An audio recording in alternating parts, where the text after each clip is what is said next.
Dietrich Bonhoeffer. Vocês me desculpem se a pronúncia não sair perfeita. Eu não sou fluente no idioma alemão, e o idioma alemão não é um idioma tão simples assim, né, de ser pronunciado, mas até onde eu pude averiguar e aprender, né, claro, não quero dizer que seja o certo, mas me parece que o nome dele se pronuncia Dietrich Bonhoeffer. Já ouvi dizer, eu tive uma aluna que era professora de alemão, e ela me dizia que quando tem dois Fs seguido de E no alemão, tem som de VA, né? Bonhoeffer. Enfim, então eu vou tentar falar o mais perto que eu entendo ser o correto possível, embora, é claro, se a gente tiver uma pessoa que conheça o alemão, vai me corrigir, com certeza, mas o importante para a gente, né, é a gente falar sobre esse teólogo que foi um nome tão importante para a teologia protestante no século XX, apesar de ter tido uma vida muito rápida, uma vida breve, viveu 39 anos apenas, sendo que desses 39 anos, 2 anos ele passou preso, né? É uma vida muito limitada, né? Então ele teve... E antes disso até, ele passou algum tempo envolvido nas questões ocasionadas pela Segunda Guerra Mundial, pelo nazismo, e esse é um assunto inseparável, né? Bonhoeffer com o nazismo. Ele foi um combatente, alguém que militou, e o nazismo subiu ao poder na Alemanha logo em 1932, 32, 33. Ele morreu em 45, então foram 13 anos dos poucos 39 que ele viveu, bastante envolvidos nessa questão, o que certamente o impediu, né, de produzir a teologia que ele teria toda a capacidade e condições de fazê-la. Então, mesmo tendo uma vida breve e uma vida conturbada por esses motivos, mesmo assim ele produziu bastante coisa, mesmo assim ele entrou para a história da teologia contemporânea como um grande teólogo, como um importante teólogo, né?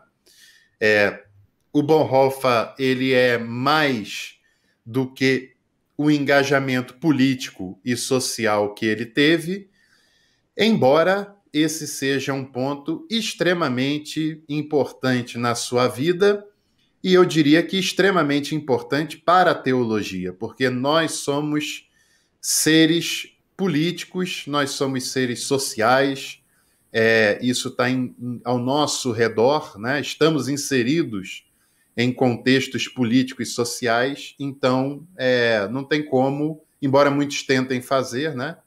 Mas não tem como dissociar a nossa existência do mundo que nos cerca, né? Então, tem muitas pessoas que falam, eu não gosto de política e tal.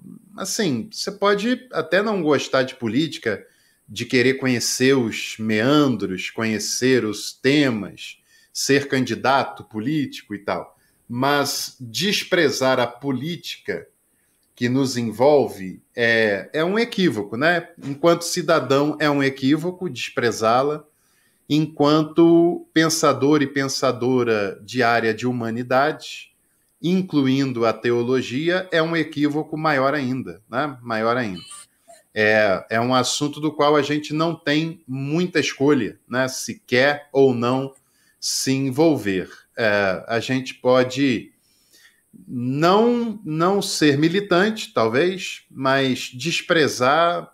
Se a gente quiser fazer uma tarefa intelectual na área de humanidades, é impossível fazê-lo dessa natureza, né?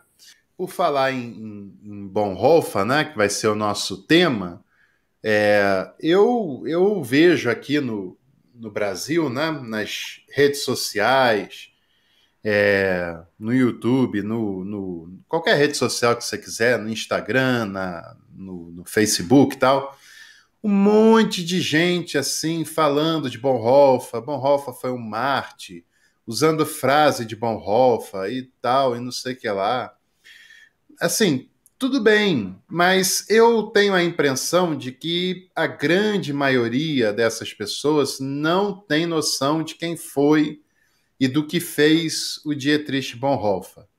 Então as pessoas ficam exaltando alguém, alguma frase, pega assim no avulso, né? Sem levar a sério quem ele foi. Então, certamente, se o Bonhoeffer vivesse no Brasil de hoje, ele com certeza seria classificado pela igreja como um liberal subversivo da fé, porque ele é alguém que deu a vida em prol da democracia, lutando contra um regime autoritário. Ele lutava pela unidade da igreja, inclusive com esforços ecumênicos. Acho que a maioria não está do mesmo lado que ele esteve. A palavra que eu melhor encontro para definir o Bonhoeffer, se você me pedisse uma única palavra, né, eu diria dignidade. Acho que esse homem foi de uma dignidade enorme, que inclusive o tirou da zona de conforto, e eu não gosto dessa expressão zona de conforto, né? Mas acho que é o caso, e o colocou correndo risco de morte, o que acabou se confirmando, né, lamentavelmente, precoce, precipitada, arbitrária e tudo mais, mas isso foi pela dignidade que ele teve na sua vida. O Bonhoeffer, por exemplo, na hora da guerra, ele tinha convites para ficar onde ele quisesse.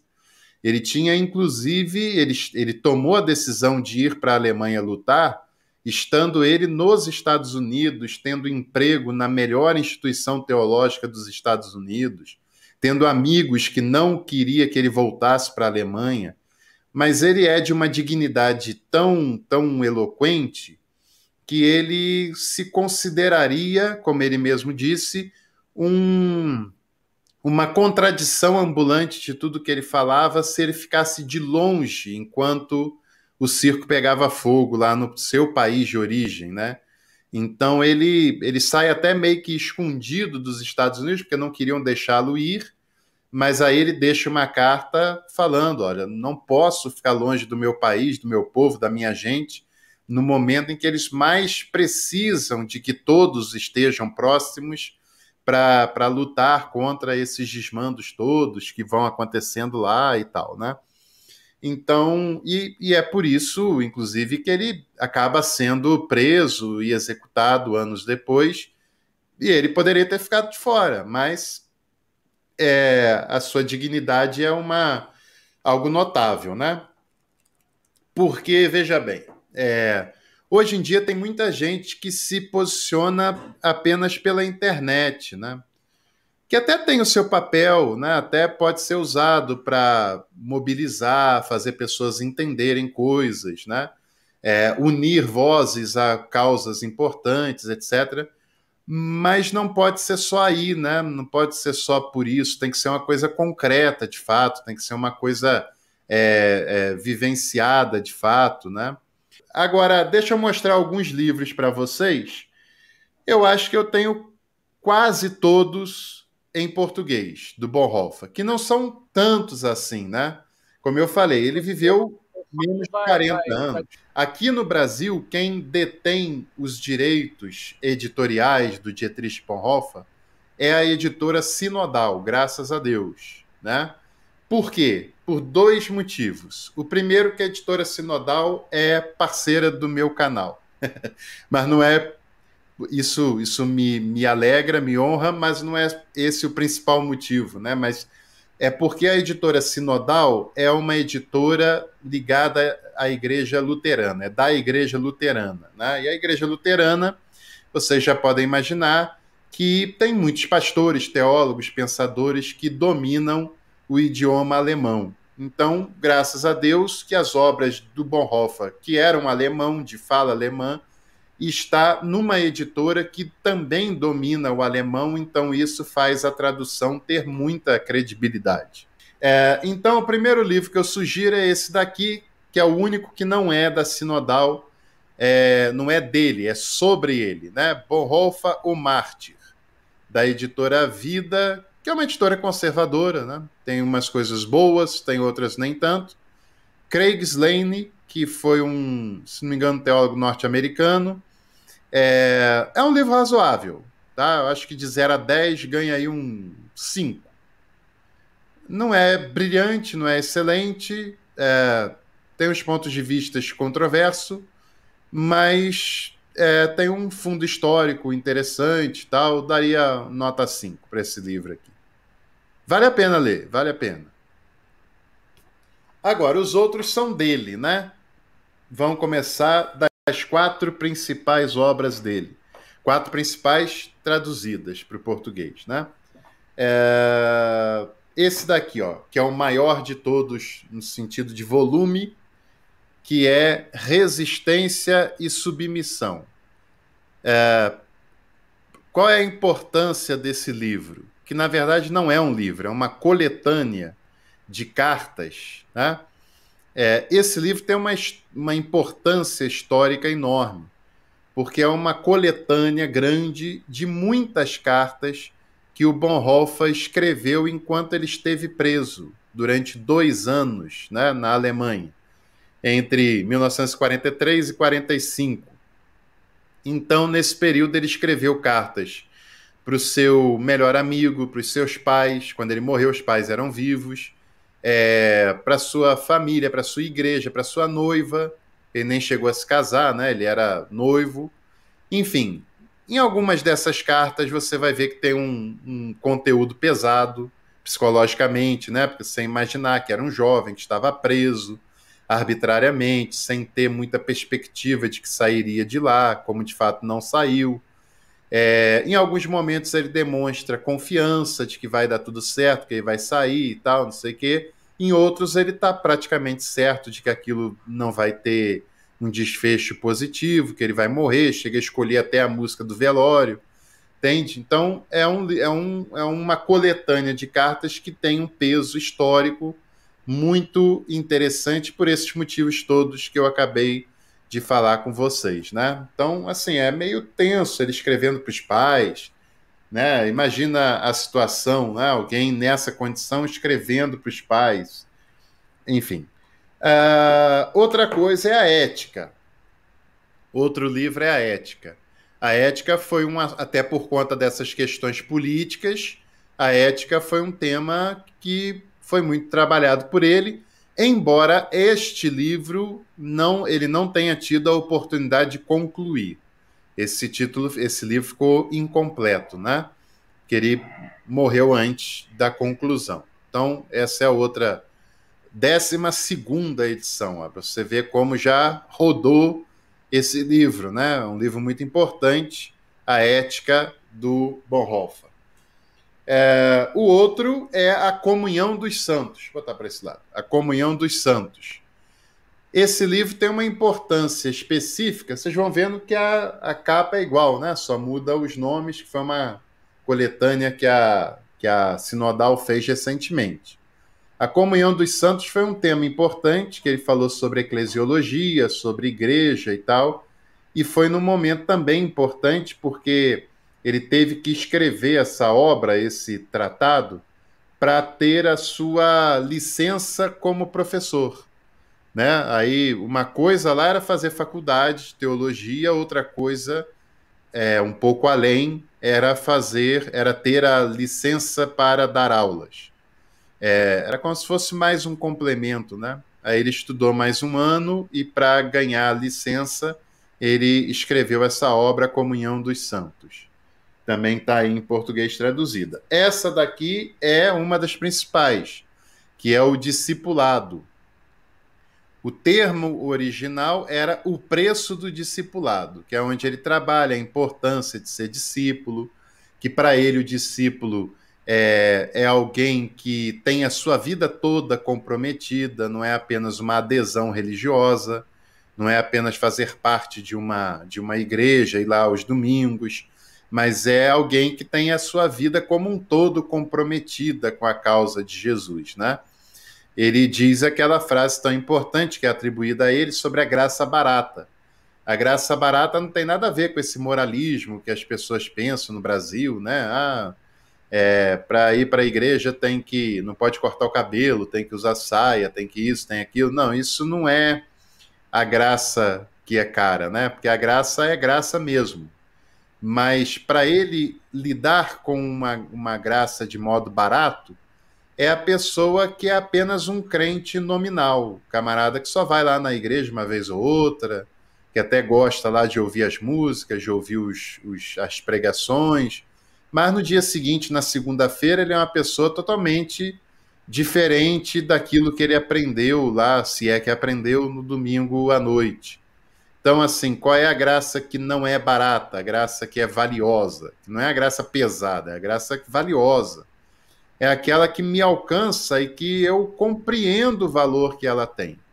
E eu me envolvo completamente com isso. Não só de corpo presente, mas a minha mente, as minhas prioridades, as minhas ações, elas passam a ser conduzidas pelo discipulado proposto por Jesus. Jesus não chamou ninguém para ser membro de igreja. Jesus não abriu igreja, né? Nem mandou abrir, isso aí foi depois. Jesus chamou para ser discípulo e discípula.